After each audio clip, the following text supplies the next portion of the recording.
Hi friends, welcome to my channel JK competitions current affairs. ఈరోజు క్లాస్లో భాగంగా మనం ఎడ్యుకేషనల్ సైకాలజీ నుండి ఫస్ట్ చాప్టర్ శిశు అభివృద్ధి వికాసం ఈ చాప్టర్కి సంబంధించి ముఖ్యమైన ఇంపార్టెంట్ ఎంసీక్యూస్ని డిస్కస్ చేయబోతున్నాం. కాబట్టి ఎవరు కూడా వీడియోని స్కిప్ చేయకుండా చివరి వరకు చూడండి. వీడియోలు నచ్చినట్లయితే please like it, share it and subscribe it. మొట్టమొదటి ప్రశ్న, శాస్త్రీయ కార్యసాధక నిబంధనలకు సంబంధించి ఈ క్రింది వానిలో సరైన వాక్యం ఏది?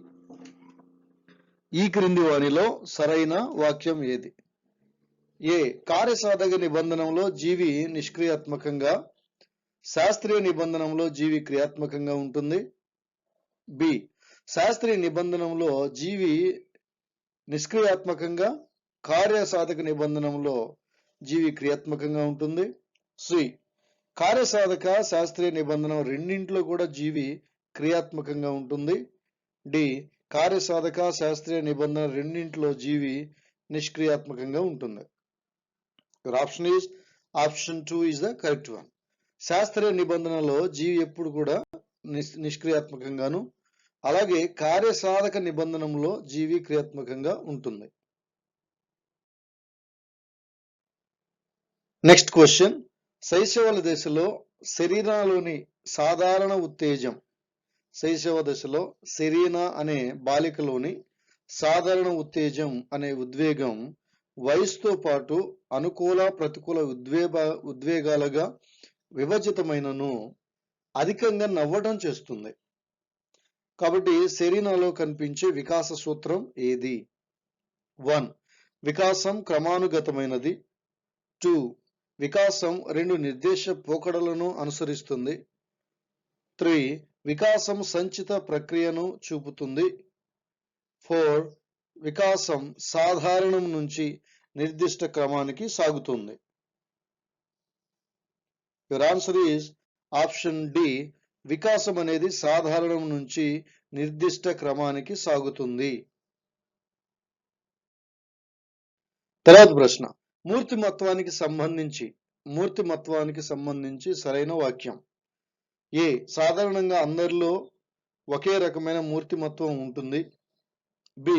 మూర్తిమత్వం అంటే సాంఘిక మానసిక వికాసాల కలయిక మాత్రమే. సి. వ్యక్తికి మధ్య మూర్తిమత్వంలో మార్పులుంటాయి.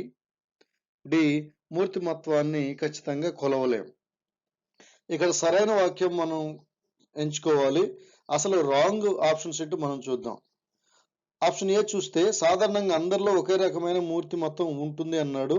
యాక్చువల్గా ఉండదు, ఒక్కొక్కరిలో ఒక్కో రకమైన మూర్తిమత్వం ఉంటుంది. So option A wrong. Option B, మూర్తిమత్వం అంటే సాంఘిక మానసిక వికాసాల కలయిక మాత్రమే అన్నారు. ఈ 2 ఫ్యాక్టర్సే కాదు, ఇంకా అనేక ఫ్యాక్టర్స్ కూడా మూర్తిమత్వంలో ఉంటాయి. ఇది కూడా తప్పే. తర్వాత మూర్తిమత్వాన్ని ఖచ్చితంగా కొలవగలమన్నారు. యాక్చువల్గా అయితే మూర్తిమత్వాన్ని మనం ఖచ్చితంగా కొలవలేము. ఇది కూడా రాంగే. కాబట్టి కరెక్ట్ ఆప్షన్ ఏంటంటే వ్యక్తికి మధ్య మూర్తిమత్వంలో మార్పులు ఉంటాయి. ఇది కరెక్ట్ ఆన్సర్. తర్వాత ప్రశ్న, ఆన్ మెమరీ గ్రంథకర్త ఎవరు? Very important bit friends. On memory గ్రంథకర్త ఎవరు? A. William James, B. Ebbinghaus, C. Hunter, D. Sargent. Option is option B, Ebbinghaus. ఈ ప్రశ్న అనేక సార్లు టెట్ డిఎస్ లో రిపీటెడ్ గా అడుగుతున్న ప్రశ్న. నెక్స్ట్ క్వశ్చన్, విద్యా హక్కు చట్టం 2009 ప్రకారం ఒక విద్యా సంవత్సరంలో ప్రాథమిక తరగతులకు కల్పించాల్సిన బోధనా గంటలు ఎన్ని? Option A 800 hours, option B 900 hours, option C 1000 hours and option D 1200 hours. ఇక్కడ గంటలు అడిగాడు మై డియర్ ఫ్రెండ్స్, రోజులు కాదు. ఆప్షన్ చూస్తే ఆప్షన్ ఏ 800 అవర్స్. మరి ప్రాథమిక తరగతులకి కల్పించిన బోధనా గంటలు 800 గంటలు అయితే మరి వర్కింగ్ డేస్ ఎన్ని? ప్రాథమిక తరగతుల కంటే 200 డేస్. మరి సెకండరీ విద్యకు, మాధ్యమిక విద్యకు ఎన్ని బోధనా గంటలు ఉండాలంటే 1000 బోధనా గంటలు ఉండాలి. అలాగే వర్కింగ్ డేస్ ఎన్నంటే 220 డేస్. Next question. ఉపాధ్యాయుడు కల్పించిన ఒక సమస్యకు పల్లవి ఒకే ఒక్క పరిష్కారాన్ని సూచించగా స్టీవెన్ అనేక పరిష్కారాలను సూచించాడు. ఈ విద్యార్థుల్లో మనోవైజ్ఞానిక అంశాలు వరుసగా. మై డియర్ ఫ్రెండ్స్, ఇక్కడ ఇద్దరు స్టూడెంట్స్ ఉన్నారు, పల్లవి అనే స్టీవెన్ అనే ఇద్దరు స్టూడెంట్స్. వారిద్దరికి ఒక సమస్యను ఇవ్వడం జరిగింది. పల్లవి మాత్రం ఆ సమస్యకు ఒకే పరిష్కారాన్ని సూచించింది. స్టీవెన్ మాత్రం ఆ సమస్యకు అనేకమైన పరిష్కారాలను సూచించాడు. అయితే వీరిద్దరిలో ఉన్న వైజ్ఞానిక అంశాలు వరుసగా ఏంటంటే, ఆప్షన్ ఏ సృజనాత్మకత ప్రజ్ఞ, ఆప్షన్ బి ప్రజ్ఞ సృజనాత్మకత, ఆప్షన్ సి సృజనాత్మకత సహజ సామర్థ్యం, ఆప్షన్ డి సహజ సామర్థ్యం సృజనాత్మకత. కరెక్ట్ ఆప్షన్ ఏంటంటే ఆప్షన్ బి ప్రజ్ఞ సృజనాత్మకత. ప్రజ్ఞ అంటే ఏం లేదు, ఒక సమస్యకు ఒకే పరిష్కారాన్ని చూపించే వారిని ప్రజ్ఞావంతులు అంటాం. ఒక సమస్యకు అనేక పరిష్కారాలను చూపించే వారిని సృజనాత్మకత కలిగిన వారిగా మనం చెప్తాం. డైవర్జెంట్ థింకింగ్ అంటాం దీన్నే.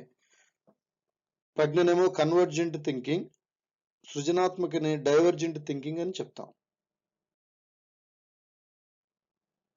నెక్స్ట్ ప్రశ్న. జాతీయ విద్యా ప్రణాళిక చట్టం 2005 ప్రకారం గణిత విద్యా ముఖ్య లక్ష్యం ఏది? గణిత విద్యా ముఖ్య లక్ష్యం ఏది?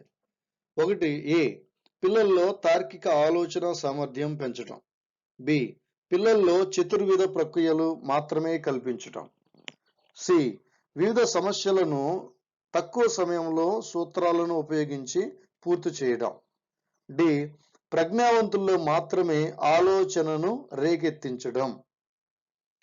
As per National Curriculum Frame 2005, the objective of mathematical education is, your option is option A.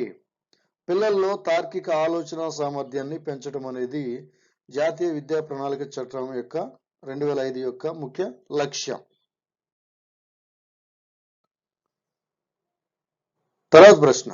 పిల్లలు పుట్టుకతోనే భాషను నేర్చుకునే సామర్థ్యాన్ని కలిగి ఉంటారని పరికల్పన చేసిన మనోవైజ్ఞానిక శాస్త్రవేత్త ఎవరు? పిల్లలు పుట్టుకతోనే భాషను నేర్చుకునే సామర్థ్యాన్ని కలిగి ఉంటారని పరికల్పన చేసిన మనోవైజ్ఞానిక శాస్త్రవేత్త ఎవరు? A Vygotsky, B Carl Rogers, 3 Noam Chomsky and 4 Jean పియాజే.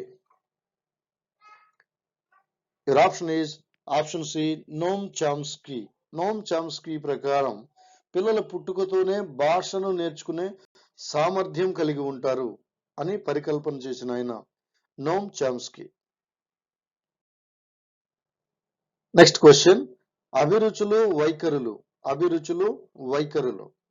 సంబంధించి సరికాని వాక్యం ఏది?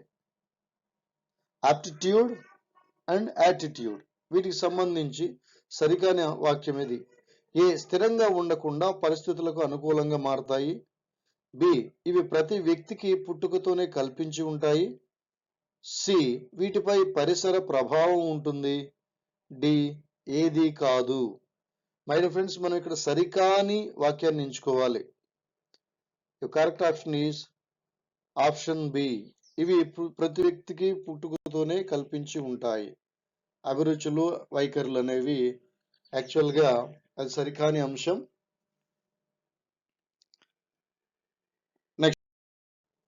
Next question. అభ్యసనానికి సంబంధించి సరైన వాక్యం ఏది? అభ్యసనానికి సంబంధించి సరైన వాక్యం ఏది? ఈ అభ్యసన ఫలితం అనేది నిరంతరం ధనాత్మక స్వభావాన్ని చూపిస్తుంది, బి వ్యక్తికి సంక్రమించే శాశ్వత తాత్కాలిక ప్రవర్తన మార్పుల కలయికనే అభ్యసనం అంటాం, సి వ్యక్తికి పరిపక్వత ద్వారా సంక్రమించే మార్పు అభ్యసనం అంటాం. వీటిలో కరెక్ట్ ఆప్షన్ ఏంటంటే ఈ 3 కూడా కరెక్ట్ ఆప్షన్స్ కావు, ఏది కాదు. ఇవన్నీ కూడా రాంగ్ ఆప్షన్స్.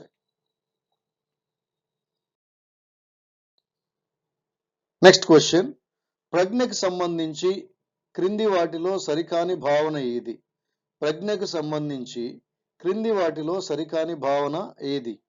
ఏ అమూర్త ఆలోచన చింతనం, బి నూతన పరిస్థితికి అనుకూలంగా నడుచుకోవడం, సి అధిక సృజనాత్మకతను ప్రదర్శించడం, 4 5 అన్ని. Your option is option C, అధిక సృజనాత్మకతను ప్రదర్శించటం అనేది ప్రజ్ఞావంతులకు సరికాదు. ఇది సరికాని భావన. ప్రజ్ఞకు సృజనాత్మకతకు డిఫరెన్స్. ప్రజ్ఞ గలవారు ఏంటంటే ఒక సమస్యకు ఒకే పరిష్కారాన్ని కనుక్కుంటారు. సృజనాత్మకత గలవారు ఏంటంటే ఒక సమస్యకు అనేక మార్గాలలో పరిష్కారాలను వెతుకుతారు. సో ప్రజ్ఞకు సంబంధించి సరికాని అంశం ఏంటంటే అధిక సృజనాత్మకతను ప్రదర్శించడం. నెక్స్ట్ క్వశ్చన్, పాఠశాలలోని అజయ్ అనే ఉపాధ్యాయుడు విద్యార్థులకు తన ఆత్మ సాక్షాత్కారాన్ని అనుసరించి తృప్తిగా పాఠ్యాంశాలను బోధిస్తే కోల్బర్గ్ ప్రకారం ఏ స్థాయికి చెందిన వ్యక్తిగా గుర్తించాలి? ఈ ఉపాధ్యాయుడు కోల్బర్గ్ ప్రకారం ఏ స్థాయికి చెందిన వ్యక్తిగా గుర్తించాలి? ఆప్షన్ ఏ సాంప్రదాయ, ఆప్షన్ బి పూర్వ సాంప్రదాయ, ఆప్షన్ సి ఉత్తర సాంప్రదాయ అండ్ ఆప్షన్ డి అనియత సాంప్రదాయ స్థాయి. Your option is option C ఉత్తర సాంప్రదాయ దశకు చెందిన స్థాయికి చెందిన వ్యక్తి. తర్వాత ప్రశ్న, ఒక విద్యార్థి క్రికెట్లో చూపే ప్రతిభ ఆసక్తి చదువులో చూపించలేకపోతున్నాడు. అంటే ఒక రంగంలో చాలా బాగా ఉన్నాడు, ఇంకో రంగంలో బాగా సరిగ్గా లేడు. వైయక్తిక భేదాల పరంగా ఈ భావనను ఎలా పేర్కొంటారు? ఆప్షన్ ఏ వ్యక్తాంతర్గత భేదాలు, ఆప్షన్ బి వ్యక్తి అంతర భేదాలు, ఆప్షన్ సి తరగతి వైయక్తిక భేదాలు, ఆప్షన్ డి అనువంశికత భేదాలు. Your option is option A వ్యక్తంతర్గత భేదాలు. తర్వాత ప్రశ్న, ఏ మంత్రణ విధానంలో మంత్రణకుడు నిర్మాణాత్మకంగా క్రియాత్మకంగా ఉంటాడు? ఆప్షన్ ఏ నిర్దేశిత మంత్రణం, ఆప్షన్ బి అనిర్దేశిత మంత్రణం, ఆప్షన్ సి శ్రేష్ఠ గ్రహణ మంత్రణం, ఆప్షన్ డి ఏది కాదు.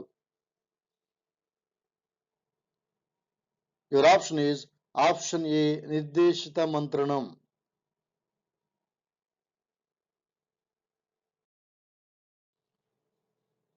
చివరి ప్రశ్న, అనగననగ రాగమతిశైల్లుచునుండు